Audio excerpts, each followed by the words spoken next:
Hi everyone, it's Andrea Quagenti, and today we're going to have a fun demonstration from Autumn Rose. She's going to be channeling a YahYel, her YahYel counterpart named Max, if I said that right. Yes. Awesome. Well, thank you so much for offering to do this demonstration for our Facebook group, the Bashar for New England. And just remind me where you are. So I reside in New Hampshire, US. So the Northeast. It's not the most like well-known state, but yeah, the Northeast. And yeah. Awesome. Very cool. Well, I'm in Massachusetts, so I know exactly where New Hampshire is. And it's awesome that we're close. It's been so fun to get to know local people. And Right. I was kind of surprised because we've had Travel's channel for us, and even Tia did a little bit of a demonstration. So it's great to have people to bounce ideas off of and hang out with and act on our passions together. Yes, it completely slipped my mind that this is a New England Bashar group. So it's actually even more exciting because like these are people that, we're in the within the vicinity and we could do CE5 stuff potentially. That would be cool. So yeah, that's exciting. Yeah, yeah, that's the plan. I guess just stay tuned. We have some potential locations for CE5. And that would, so the CE5 is usually the first Saturday of every month. So that'll be next Saturday night. And I'm kind of thinking about seeing maybe if anybody wants to come where I am, which is Gloucester, Massachusetts. Um, so we'll talk more about that another time. Okay. Great. Okay, well, I'm ready when you are. I'm just going to keep an eye on the chat and we can just ask some questions and have some fun. Yeah, yeah. So before I get into it, I'll share one more time for anyone who hadn't seen. This is who I'm channeling today. This is Max. And I know it's a little tiny because I have this cover on it, but I think you guys get the general gist. And if I could, I'd share a picture in the chat, but I couldn't find one. But at least you have an idea. Awesome. So yeah, I'll just work on kind of like getting settled into the channeling state, and it might take me a couple minutes, but once I'm there, then he'll start to talk. Okay, awesome. Thank you. Yeah.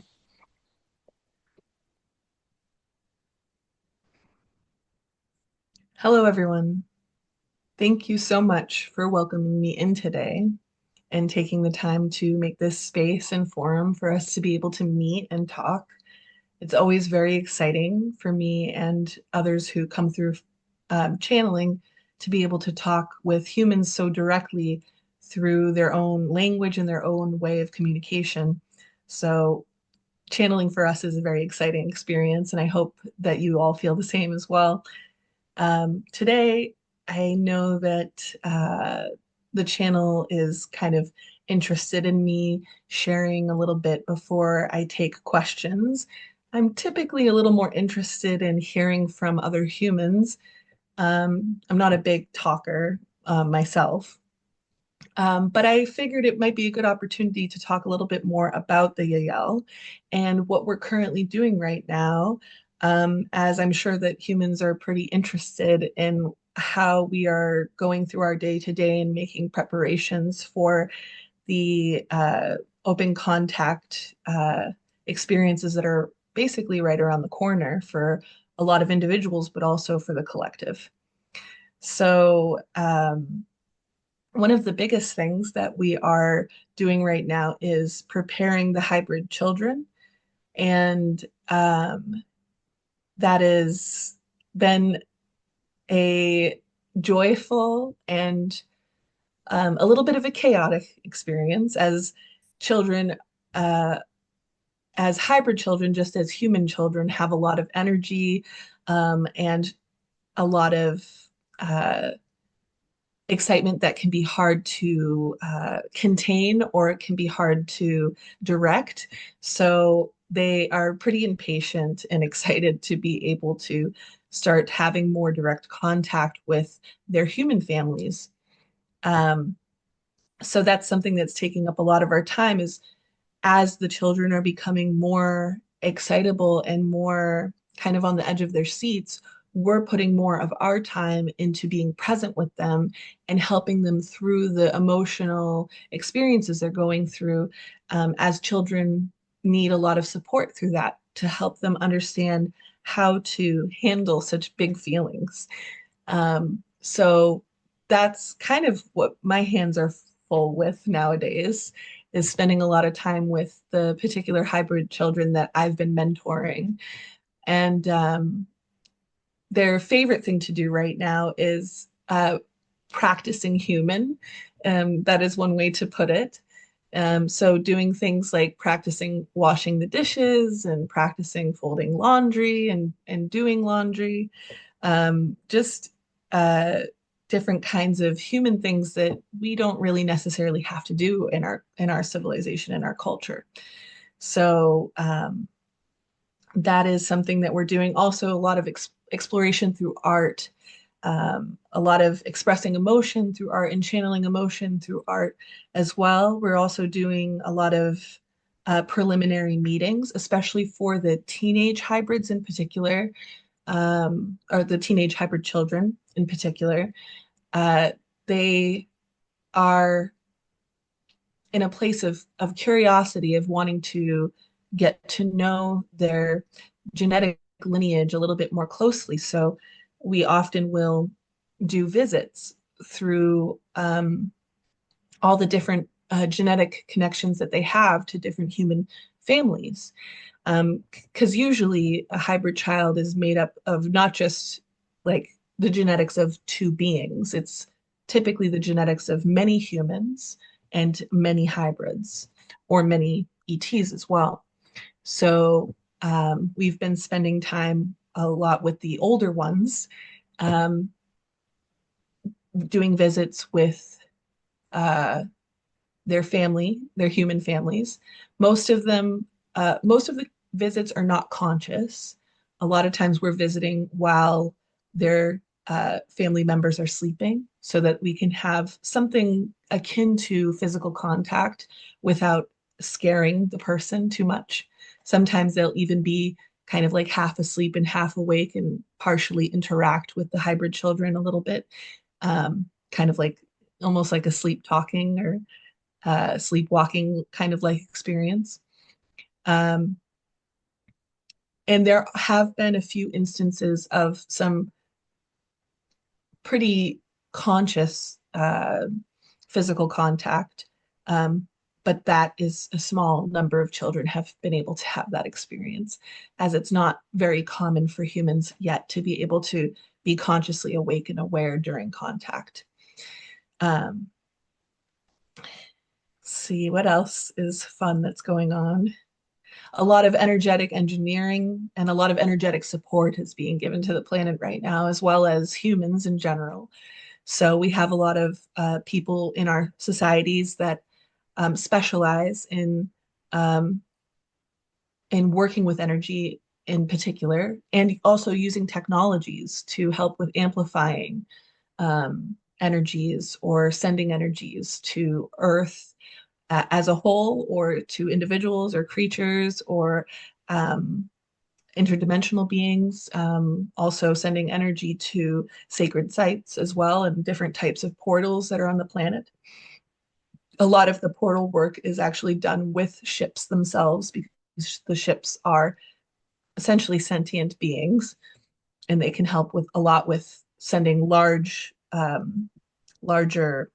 bits of energy to different things and places.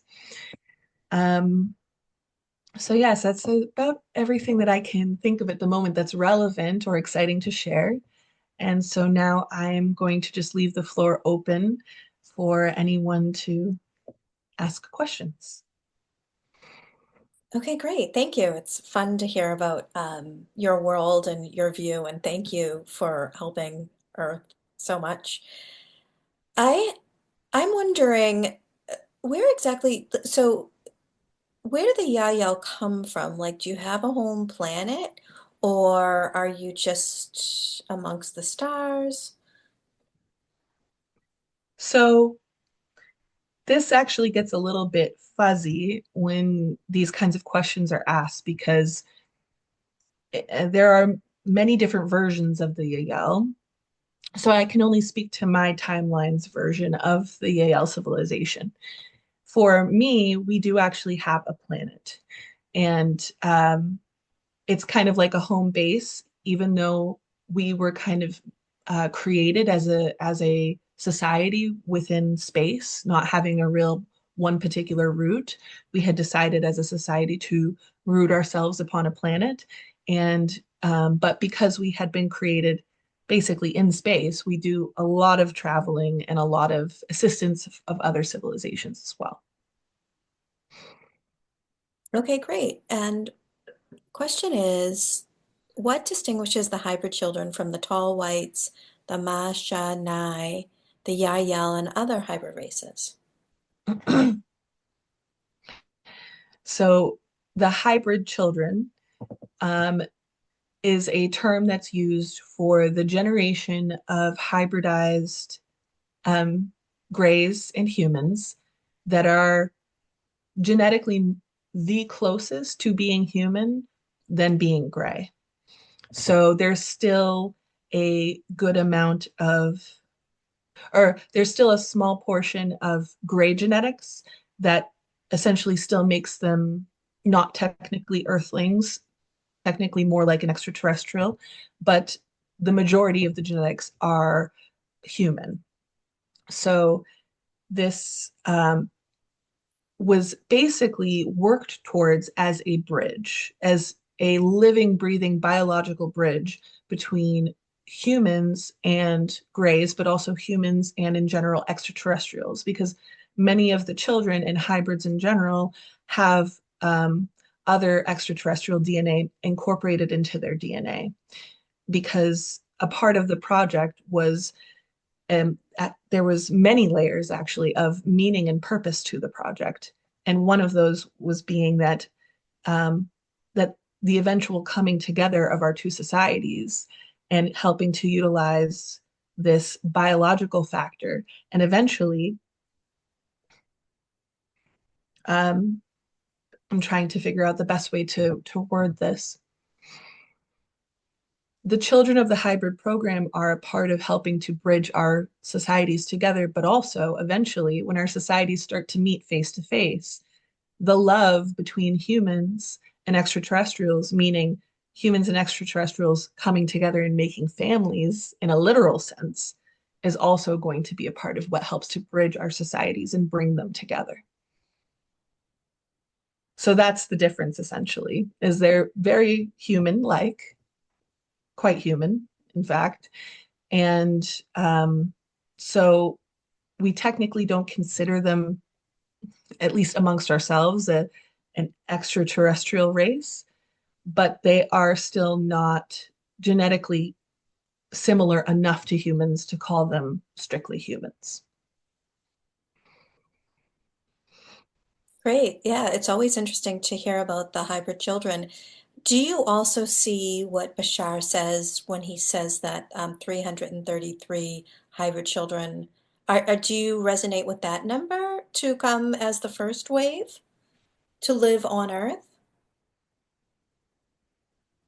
Yes, I would say that roundabout that number is going to be what is initially brought to families on the planet.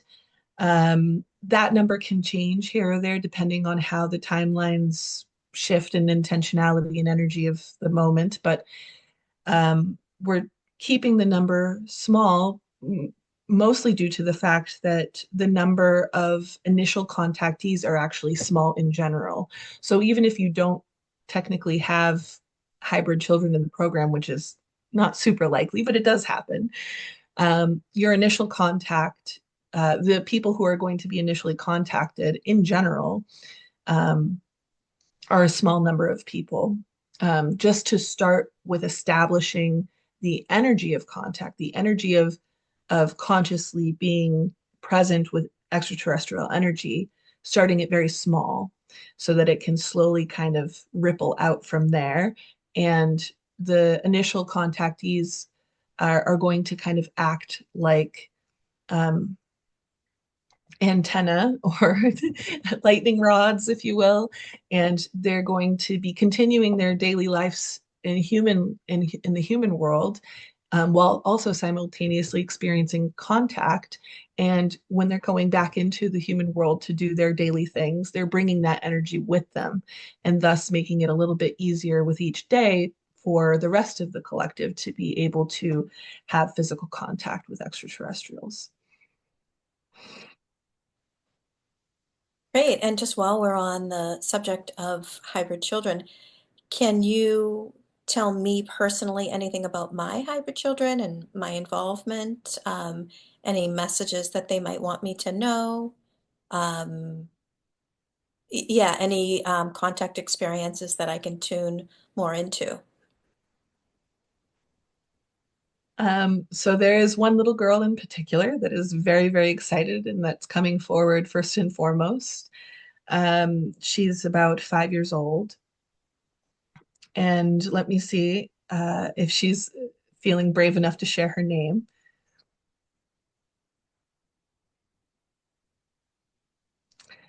Her name is Lily. And she mostly just wanted to take this opportunity to help make you aware of her existence and her presence in your life. And she's very excited. Does she like cats? She does like cats. She likes animals in general, but she's also keeps uh, kind of like bringing up horses. Oh, I don't know if that's relevant for you at all, but yeah. So my daughter and I have been taking classes at a local horse farm. yes. And so that actually is a good time to tune into her energy because she may actually be present in those moments, or she often is present in those moments when you're doing your lessons.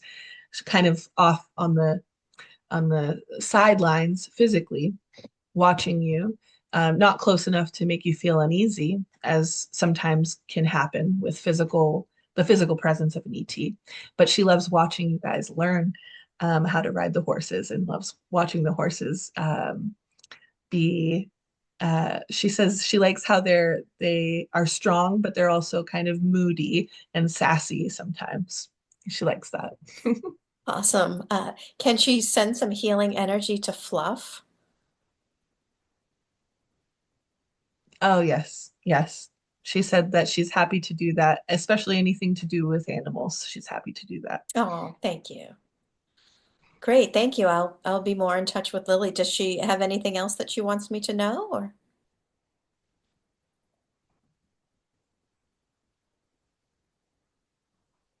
She says that she would like to draw with you sometime. So she said that, mm, one moment, the channel is struggling to translate properly.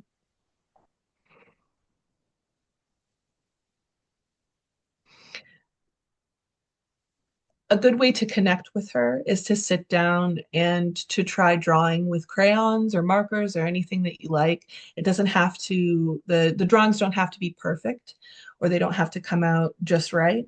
But just the act of sitting there and drawing, she'd like to be able to be present with you during those times, because she likes to draw herself. Awesome. Oh, that's so sweet. Thank you so much. Okay, so we have a question. Can you describe who the precursors are? Yes.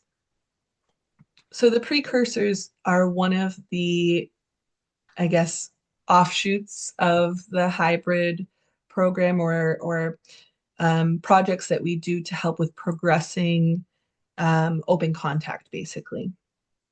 And so, what we will do is oftentimes it will be extraterrestrials that are very similar looking to humans. So, this usually is Pleiadians or it can be YahYel, typically. I'm not saying that it's never any more alien looking extraterrestrials, but more often than not, it's YahYel or Pleiadian.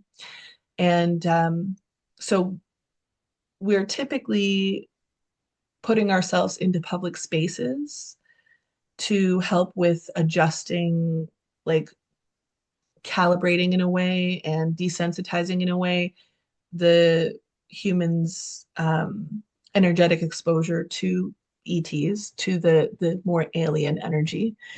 Um, and there are times when people are able to notice that we're not quite human. And there are even rarer times where someone might even know exactly who we are or what we are. And thanks to Bashar's sharing as well, we actually get intentional moments sometimes with humans in public spaces where they will be looking for us and be able to have a glimpse of us.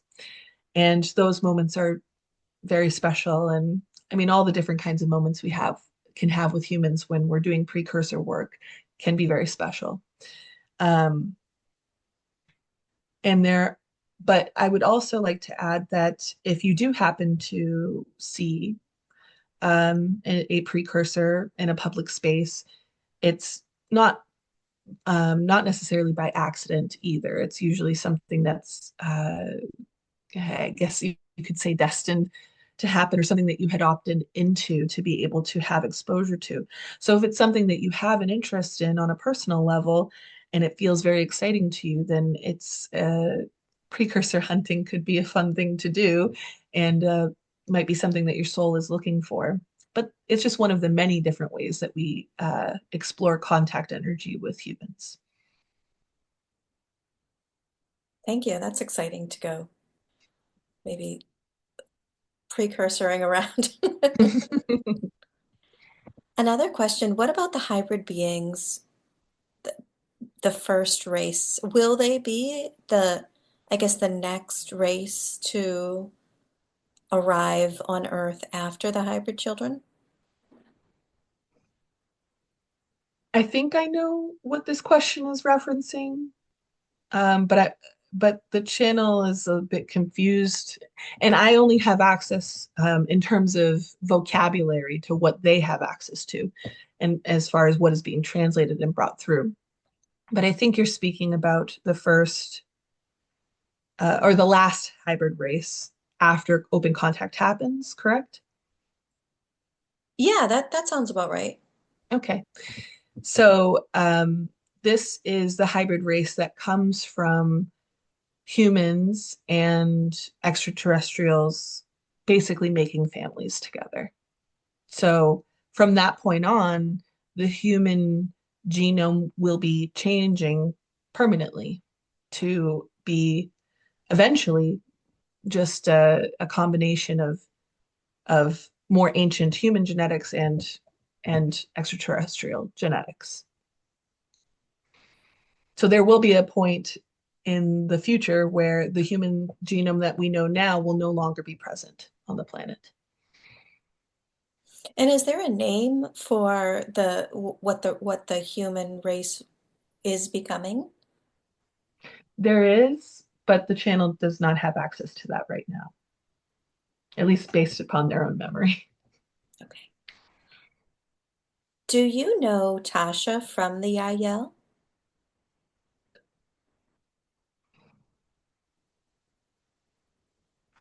I do not know her very closely or very personally, but I do know of her, and she is working on a separate project um, and a different one of the different primary ships than the one that I'm currently on. I guess you could call them motherships. There are multiple large ships that are primarily used for living, day-to-day living, and we are not on the same ship, so we haven't spent that much time together, but I do know of her.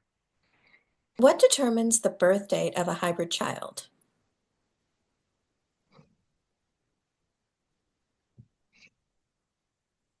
So another one of the things that I specialize in is the technology we utilize to help with making hybrid children. And so to try to describe the technology, because that's a part of the structuring of a hybrid child. Um, we are taking into consideration birthday, in other words, astrological alignments, or um, the cosmic energies that are happening and at play. So, a more accurate way to say the way a hybrid child's birthday is chosen is that rather than it being chosen as we start to do the genetic um, structuring and we start to work with the energetic pieces of genetics, because genetics are not just a physical um, uh, object, they exist on multiple layers of dimension. So as we are working with the genetics physically, we're also working with them energetically and spiritually and on other different levels that are hard to put into human words.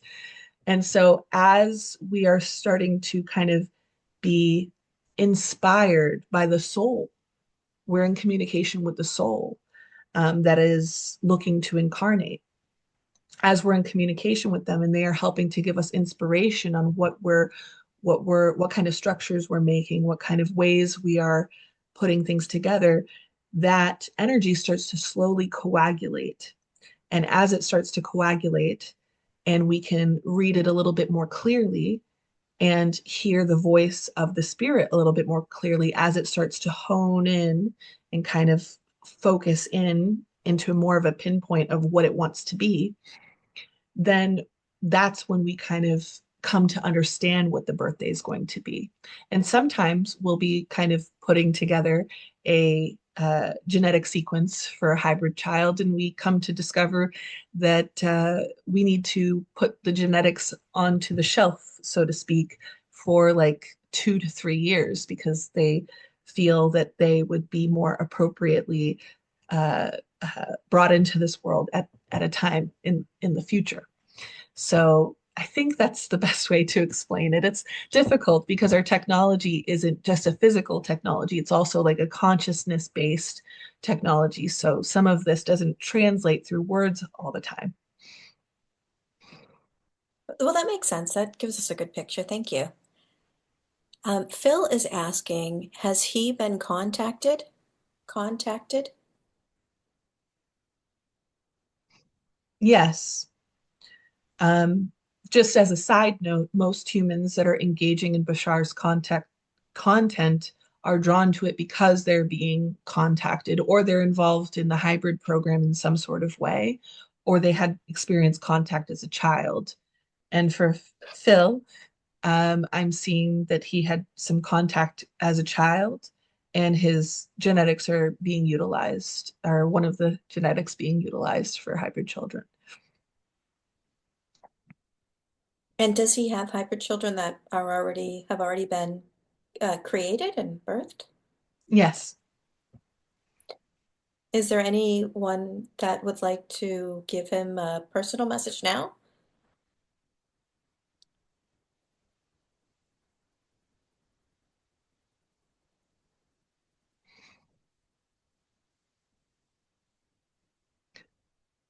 There is a YahYel man. As you had your genetics taken when you were younger, most of your hybrid children are grown. Um, Although there is a new wave of hybrid children coming through currently where we are using older genetics, so that may not be the case for too long. Um, so it's an older um, hybrid, and technically speaking, he's YahYel. So he's stepping forward. He's he's amongst the YahYel, such as myself, that decided to pick very human like names. Um, he goes by Chris, and he wanted to let you know that he is attempting to make contact with you in the dream space and or has been for the past few years. So if you have any strange dreams that you can think of or that stand out in your mind, it may have been because of interactions with him.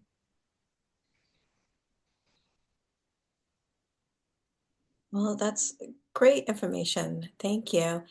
And we're getting close to the end, so why don't we make this the last question?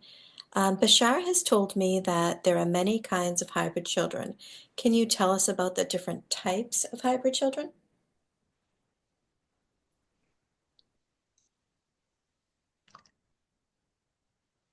This is another one of those instances where the vocabulary for what I'm going to explain may not be one to one for the things that Bashar has explained, as the channel hasn't consumed a good deal of Bashar's content. So there's not a lot of uh, words stored up in here related to how Bashar had been channeled through on these topics.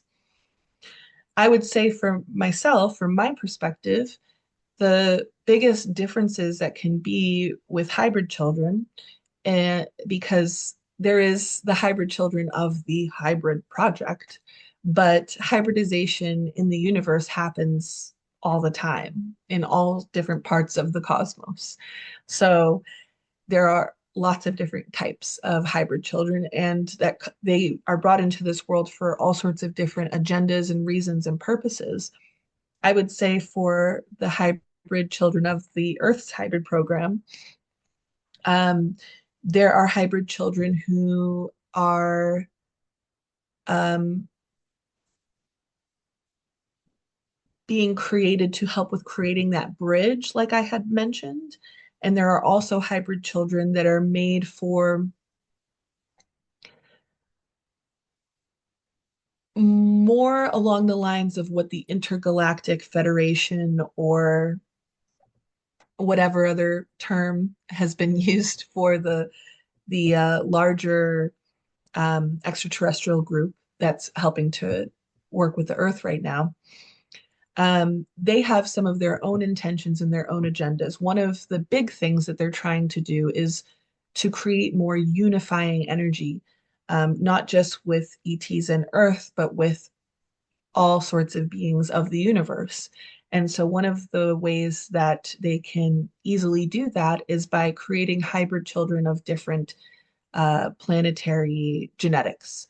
So, there are also children that are a part of the hybrid program that are being created more for the purpose of fulfilling the energetic agenda of the Intergalactic Federation. So, these are children that have human genetics, also have gray genetics, and also have a good deal of genetics from other parts of the universe.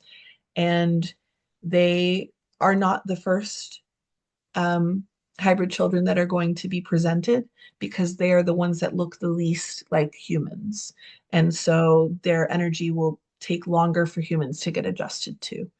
Um, and that, for me, at least the thing that's coming forth in my mind at this moment, is one of the biggest differences of um, different types of hybrids in the hybrid program.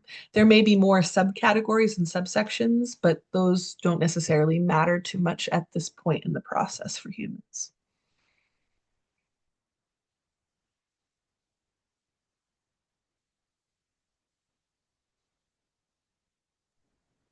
Oh, Okay, yes. This great. is the last Oh, question. That is correct.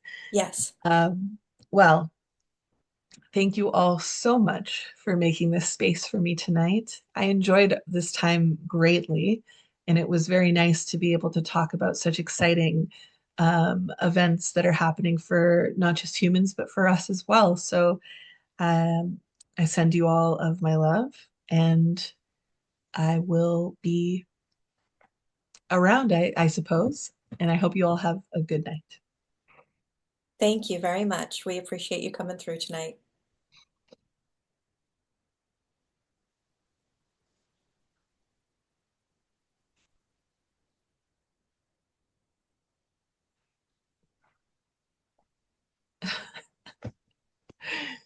Okay. Sorry, it takes me a second there. I have to Yeah, like no. touch my face and be like, I'm Autumn. It's me. That was so fun. Thank you so much. Yeah. Where can people come to find you just before we end the recording to have their own personal channeling session, or maybe even if someone has a group interested? Yes. So the best place to contact me at the moment until I get a website up and running is I have a Facebook page for my channeling, and the name of the Facebook page is Autumn, and the last name is Celeste, kind of like celestial. It's spelled Celeste. And I can put that in the chat, like I said earlier. And yeah, people can reach out to me through Facebook message. That's the best way to get to me at the moment. And yeah, and if you follow me on Facebook, I share all sorts of fun things about different contact experiences I have and just my progress with channeling. Awesome. Great. Well, thank you again. It's been fun, and I would love to talk to Max again at some point.